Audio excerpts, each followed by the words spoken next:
Gloire à Dieu. Éternel, nous te sommes reconnaissants pour cette merveilleuse journée que tu nous accordes la grâce d'avoir en ce jour. Merci pour ce moment autour de ta parole. Père éternel, nous te bénissons de ce que tu viens encore nous parler, nous édifier, nous encourager, nous exhorter, nous enseigner au travers de ta parole. Que toute la gloire te soit rendue au nom puissant de notre merveilleux Seigneur et Sauveur Jésus-Christ. Amen. Bien-aimés, nous prenons la parole de Dieu en ce jour dans le livre de Daniel, chapitre 6. Nous ferons la lecture de tout le chapitre. Je suis dans la version de Louis II. Darius trouva bon d'établir sur le royaume 120 satrapes, qui devaient être dans tout le royaume. Il mit à leur tête 3 chefs, au nombre desquels était Daniel, afin que ces satrapes leur rendent compte et que le roi ne souffre aucun dommage. Daniel surpassait les chefs et les satrapes parce qu'il y avait en lui un esprit supérieur, et le roi pensait à l'établir sur tout le royaume. Alors les chefs et les satrapes cherchèrent une occasion d'accuser Daniel en ce qui concernait les affaires du royaume, mais ils ne purent trouver aucune occasion ni aucune chose à reprendre, parce qu'il était fidèle et qu'on n'apercevait chez lui ni faute ni rien de mauvais. Et ces hommes dirent: nous ne trouverons aucune occasion contre ce Daniel, à moins que nous n'en trouvions une dans la loi de son Dieu. Puis ses chefs et ses satrapes se rendirent tumultueusement auprès du roi et lui parlèrent ainsi: Ô roi Darius, vis éternellement. Tous les chefs du royaume, les intendants, les satrapes, les conseillers et les gouverneurs sont d'avis qu'il soit publié un édit royal avec une défense sévère, portant que quiconque dans l'espace de 30 jours adressa des prières à quelque dieu ou à quelque homme, excepté à toi, ô roi, sera jeté dans la fosse aux lions. Maintenant, ô roi, confirme la défense et écris le décret afin qu'il soit irrévocable selon la loi des Mèdes et des Perses, qui est immuable. Là-dessus, le roi Darius écrivit le décret et la défense. Lorsque Daniel sut que le décret était écrit, il se retira dans sa maison où les fenêtres de la chambre supérieure étaient ouvertes dans la direction de Jérusalem. Et 3 fois par jour, il se mettait à genoux, il priait et il louait son Dieu comme il le faisait auparavant. Verset 11. Alors ces hommes entrèrent tumultueusement et ils trouvèrent Daniel qui priait et invoquait son Dieu. Puis ils se présentèrent devant le roi et lui dirent au sujet de la défense royale: N'as-tu pas écrit une défense portant que quiconque dans l'espace de 30 jours adressait des prières à quelque dieu ou à quelques hommes, excepté à toi, ô roi, serait jeté dans la fosse aux lions? Le roi répondit: La chose est certaine, selon la loi des Mèdes et des Perses, qui est immuable. Ils reprirent de nouveau la parole et dirent au roi: Daniel, l'un des captifs de Juda, n'a tenu aucun compte de toi, ô roi, ni de la défense que tu as écrite, et il fait sa prière 3 fois par jour. Le roi fut très affligé. Quand il entendit cela, il prit à cœur de délivrer Daniel, et jusqu'au coucher du soleil, il s'efforça de le sauver. Mais ces hommes insistèrent auprès du roi et lui dirent: Sache, ô roi, que la loi des Mèdes et des Perses exige que toute défense ou tout décret confirmé par le roi soit irrévocable. Alors le roi donna l'ordre qu'on amène Daniel et qu'on le jette dans la fosse aux lions. Le roi prit la parole et dit à Daniel: Puisse ton Dieu que tu sers avec persévérance te délivrer. On apporta une pierre et on la mit sur l'ouverture de la fosse. Le roi la scella de son anneau et de l'anneau de ses grands, afin que rien ne soit changé à l'égard de Daniel. Le roi se rendit ensuite dans son palais. Il passa la nuit à jeun. Il ne fit point venir de concubine auprès de lui et il ne put se livrer au sommeil. Le roi se leva au point du jour avec l'aurore et il alla précipitamment à la fosse aux lions. En s'approchant de la fosse, il appela Daniel d'une voix triste. Le roi prit la parole et dit à Daniel: Daniel, serviteur du Dieu vivant, ton Dieu que tu sers avec persévérance, a-t-il pu te délivrer des lions? Et Daniel dit au roi: Roi, vis éternellement. Mon Dieu a envoyé son ange et fermé la gueule des lions qui ne m'ont fait aucun mal, parce que j'ai été trouvé innocent devant lui et devant toi non plus, ô roi, je n'ai rien fait de mauvais. Alors le roi fut très joyeux et il ordonna qu'on fasse sortir Daniel de la fosse. Daniel fut retiré de la fosse et on ne trouva sur lui aucune blessure parce qu'il avait eu confiance en son Dieu. Le roi ordonna que ces hommes qui avaient accusé Daniel soient amenés et jetés dans la fosse aux lions, eux, leurs enfants et leurs femmes. Et avant qu'ils soient parvenus au fond de la fosse, les lions se saisirent et brisèrent tous leurs os. Verset 28, Daniel prospéra sous le règne de Darius et sous le règne de Cyrus le Perse. Gloire à Dieu. Que Dieu soit loué au nom puissant de notre merveilleux Seigneur et Sauveur Jésus-Christ. Bien-aimés, au travers de cette histoire que nous venons de lire, nous voyons vraiment comment Dieu est fidèle et il délivre la vie de ses enfants. Comme nous nous accrochons à lui, nous nous accrochons à sa parole, nous lui faisons confiance, Dieu nous délivre même de la fosse aux lions. Le même Dieu qui délivra Shadrach, Meshach, Abednego, c'est le même Dieu qui a délivré délivré Daniel de la fosse aux lions. Et il dit dans sa parole qu'il est le même hier, éternellement, et il ne change pas. Au travers du passage que nous avons lu, nous voyons la haine, le mensonge, la jalousie, l'accusation, la manipulation de l'ennemi pour faire tomber, chuter un enfant de Dieu. Aujourd'hui, nous parlons de Daniel. Je rappelle 2 Timothée chapitre 3, verset 12, qui nous dit « Or, tous ceux qui veulent vivre pieusement seront persécutés ». Nous avions déjà donné la définition de ce mot persécuté dans les éditions antérieures et nous avions dit que persécuter, ça veut dire tourmenter sans relâche. Daniel était un homme droit, il était intègre, il avait un bon témoignage, une très bonne réputation. C'est quelqu'un qui marchait avec la crainte de Dieu. Il était un enfant de Dieu authentique et sa communion, sa proximité, son intimité avec Dieu lui conférait une grande sagesse et un esprit supérieur par rapport à tous ceux avec lesquels il travaillait pour le gouvernement à Babylone. La parole nous enseigne dès le premier chapitre de ce livre de Daniel qu'il était très intelligent et qu'il était doté d'extraordinaires qualités. Et tout ce que Daniel faisait dans l'exercice de sa fonction, il le faisait avec la révélation de Dieu. Bien aimé, un enfant de Dieu authentique doit marcher en nouveauté de vie et agir conformément aux prescriptions de Dieu. C'est de ta proximité avec Dieu que va dépendre ton élévation. À ton niveau de consécration, de marche en nouveauté de vie, bien-aimé, dépendra ta bénédiction. Mais malheureusement, puisque nous vivons sur cette terre et que le diable en est le prince, les satanistes également, au vu de tes grâces, de ta consécration, de ta bénédiction, de tes aptitudes, vont également te mener la vie dure. C'est pour ça qu'il est écrit dans Jérémie chapitre 1 verset 19, « Ils te feront la guerre, mais ils ne te vaincront pas, car je suis avec toi pour te délivrer, dit l'Éternel. » Dans le passage que nous avons lu, Daniel était âgé d'environ 80 ans et il occupait un grand poste, comme nous l'avions lu, au niveau de l'administration. Et le roi avait nommé 120 satrapes et il avait désigné 3 chefs au-dessus de ces 120 satrapes et parmi les 3 chefs, il voulait que Daniel chapeaute les 2 autres. Il voulait vraiment lui donner le contrôle, la gouvernance de tout le pays. À lui le Judéen, à lui l'Hébreu, à lui le déporté, un étranger qui vient gouverner les gens dans leur propre pays, toi un exilé, devenir l'adjoint du roi Darius. Si vous lisez, comme je l'ai cité tout à l'heure, les chapitres précédents, vous allez voir que Daniel n'était pas quelqu'un comme tout le reste.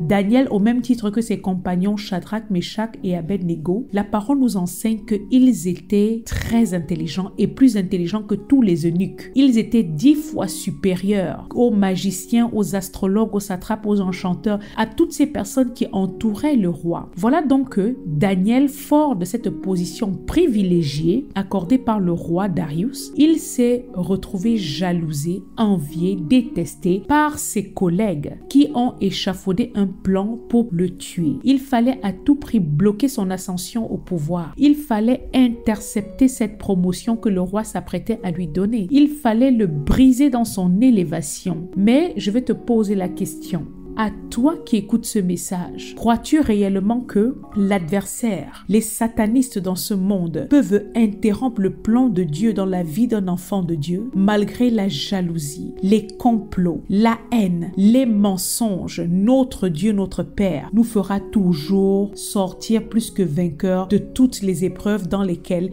l'adversaire et ses acolytes s'acharnent à nous mettre. Nous vivons dans un monde rempli de personnes iniques. Les personnes sont envieuses des bénédictions et des grâces que nous pouvons posséder. Parfois, tu seras même détesté. Tu seras haï sans aucune cause par tes collègues, les membres de ta famille, les voisins, sans avoir rien fait de mal, mais juste parce que tu es un enfant de Dieu, juste parce que tu jouis de la faveur, de la bénédiction de Dieu. Alors, cela va t'attirer la haine des personnes autour de toi. Au verset 4, la parole nous dit qu'ils se sont concertés pour l'accuser, mais ils ne pouvaient rien trouver. parfait. Il n'y avait aucune faute, aucune mauvaise action, aucune corruption de sa part. Physiquement, Daniel était quelqu'un d'irréprochable. Il fallait donc toucher quelque chose qui avait rapport à sa croyance, à sa relation avec Dieu. Il fallait trouver le moyen de briser cela. Bien-aimé, je ne me lasserai jamais de l'enseigner. Quand Satan prépare une attaque pour ta vie, la première des choses qu'il commence à faire, c'est dérober la parole de Dieu qui est en toi. Rappelons les buts du diable. Jean 10:10. Dérober, égorger et détruire. Il dérobe premièrement la parole de Dieu en toi. En faisant tomber ce bouclier, il cherche à interrompre la relation, la connexion, l'intimité que tu as avec Dieu. Il t'éloigne de Dieu et de sa parole. Pourtant, c'est cette parole, une fois que tu es en connexion avec elle, parce que Dieu c'est sa parole et la parole de Dieu c'est Dieu. Lorsque tu es en connexion avec Dieu et sa parole, tu as la force, tu as le potentiel pour pouvoir garder ton mental enraciné et demeurer ferme. Mais si cette parole est ôtée, si cette communion est brisée, alors tu es tout simplement vulnérable. Une fois que l'adversaire réussit à t'éloigner des voies de Dieu, à te distraire, il a le plein accès pour pouvoir te frapper. Voilà pourquoi à toi qui écoutes ce message, il faut encore prendre l'engagement en cette nouvelle année 2021 de demeurer dans la communion, de demeurer attaché au vrai cep, de demeurer connecté à Dieu afin de pouvoir porter beaucoup de fruits. Parce que une fois que tu es détaché de cette communion, tu vas sécher, tu vas brûler et tu seras jeté dehors. Ils sont venus vers le roi au verset 7 avec la flatterie, la manipulation, en le poussant à décréter une loi dont ils savaient pertinemment, au vu de la ferveur et la loyauté de Daniel envers le Dieu Tout-Puissant, qu'ils savaient que cela n'allait pas passer avec Daniel. Satan ne prépare pas ses attaques contre ta vie au hasard. Mais vu qu'il t'observe attentivement, il épie tous tes faits et gestes. Il sait ce qu'il peut faire pour pouvoir te porter préjudice. C'est aussi pour cela que nous ne devons pas, au travers de nos différentes conduites quotidiennes, ouvrir les portes d'accès au diable. Le roi s'est laissé séduire, manipuler et a voté cette loi qui ne provenait pas de lui. Et la loi, c'était quoi? Interdiction stricte à toute personne dans tout le royaume pendant une durée de 30 jours de prier Dieu ou une quelconque divinité, et on ne pouvait prier que le roi Darius parce qu'il y avait une connexion entre la royauté et la divinité. Les rois étaient souvent considérés comme des dieux. Si on transgressait cette loi, c'était la peine de mort. Ici, l'ascension s'était jetée dans la fosse au lion. C'était un décret irrévocable et immuable, même pas par le roi qui l'avait voté, et cela c'était selon la loi Mède et Perse. Le but de Satan n'était pas simplement de bloquer l'ascension de Daniel au pouvoir, mais c'est également de le détruire et de l'amener hors communion. Comme je le répète encore, loin de Dieu, tu es perméable aux flammes de la fournaise ardente. Tu es perméable aux craintes des rugissements de lions dans la fosse. Loin de Dieu, nous sommes perdus, bien-aimés. Après avoir entendu ce décret, cette loi, c'est de manière imperturbable que nous avons lu que Daniel est rentré chez lui. Et comme à l'accoutumée, il n'a rien changé, mais alors absolument rien à sa vie de prière. La parole nous enseigne qu'il s'est retiré chez lui et sans se conformer aux lois qui venaient d'être votées, il est entré dans sa chambre et c'est en direction de Jérusalem que 3 fois par jour, prosterné, il priait, adorait Dieu comme d'habitude. C'est ce qu'on appelle la constance dans l'épreuve. Il ne s'est pas laissé distraire. Il ne s'est pas livré à toutes ces mesquineries sataniques. Il ne s'est pas laissé intimider. Il ne s'est pas dit que ok, bon, cela c'est embêtant ce qu'ils sont en train de me demander de faire, mais vu que ce n'est que 30 jours, je vais pouvoir m'adapter. Je ne vais pas risquer de perdre ma vie, d'être jeté dans cette fosse au lion, surtout que je suis en pleine ascension, sous prétexte que je suis un enfant de Dieu. Il n'a pas commencé à cogiter dans sa tête pour se dire mais il faut être réaliste, Dieu regarde au cœur et non à l'apparence. Il comprend bien ces choses. Il ne faut pas transgresser les lois, tout comme ses compagnons devant la fournaise ardente auraient bien pu se dire bon ben vu le feu, vu les flammes, on ne va pas tenter le diable, on va juste se prosterner vite fait et ensuite on ira se repentir. De toutes les manières, Dieu regarde au cœur, blablabla, blablabla et blablabla. Il y a des circonstances, il y a des choses que l'adversaire attend de nous, il y a des choses avec lesquelles on ne doit pas jouer en tant que fils de Dieu. Commençons par la marche avec Dieu. La marche avec Dieu, ce n'est pas un jeu. Être né de nouveau, ce n'est pas un jeu, ce n'est pas un amusement, mais c'est un engagement ferme. C'est une décision ferme, c'est un choix. Et si tu as décidé de marcher avec Dieu, alors fais-le à fond et cela qu'importe les circonstances. Si tu as décidé de croire en Dieu, de lui faire confiance en lui et à sa parole, alors devant certaines propositions qui t'arrivent, garde ta position d'enfant de Dieu. Actes chapitre 5 verset 29 nous dit: il faut obéir à Dieu plutôt qu'aux hommes. Le secours dans ta vie, mon bien-aimé, ma sœur, mon frère, ne te viendra pas d'ailleurs que de Dieu. Si tu penses bien faire en sautant sur certains compromis qui te sont proposés, en te disant que c'est pour toi l'opportunité de ta vie et que si tu la loupes, alors tu es perdu, cela ne se reproduira plus jamais, ne se représentera plus jamais, alors tu es en train d'être à côté de la plaque. Si tu sais que quelque chose est pertinemment une désobéissance à Dieu et que tu t'y engages quand même, tu payeras les pots cassés. En cette année 2021, qui va s'étendre sur ces 12 mois, réitère encore ta fidélité et ton engagement à Dieu.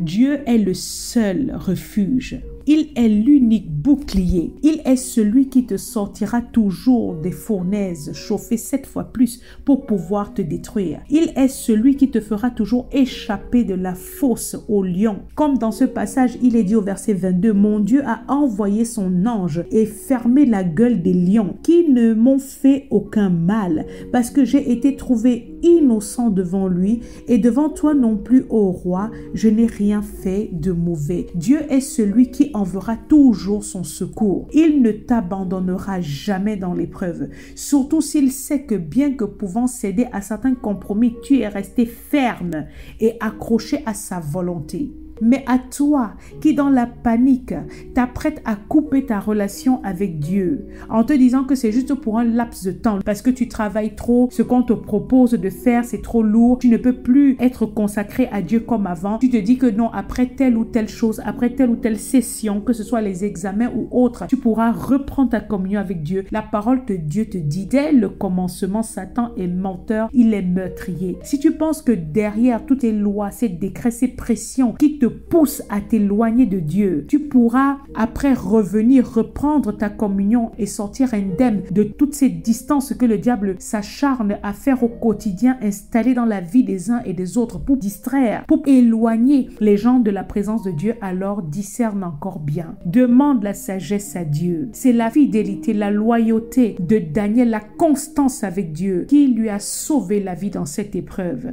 Beaucoup se sont retrouvés dans des gouffres car ont cédé à la manipulation démoniaque. Si tu t'estimes être réellement un véritable fils de Dieu, que tu as en toi ce désir, cet amour pour Dieu et sa parole, alors tous ces décrets, ces propositions sataniques n'auront aucun impact sur ta vie. Je le répète encore, que ces mots s'inscrivent dans ton cœur en ce début de cette année. Fidélité, constance, loyauté, persévérance à Dieu, qu'importe la pression, qu'importe les attaques, qu'importe les menaces, persévère en Christ, ayant les regards fixés sur Christ et non sur les circonstances, parce que tu crois que la parole dit que même le dernier, ton Dieu se lèvera et il te délivrera. Et ce sont toutes ces versets, ces promesses de Dieu qui doivent nous accompagner tout au long de cette année, dans notre marche d'enfants de Dieu. C'est toutes ces promesses que Dieu a placées dans sa parole qui sont là pour nous encourager, pour nous maintenir debout. La parole de Dieu dit que Dieu place une table dressée en face de nos adversaires et c'est de là que tu verras toutes les victimes, ceux qui ont mijoté contre toi des plans, ceux qui t'en veulent, ceux qui veulent te voir tomber.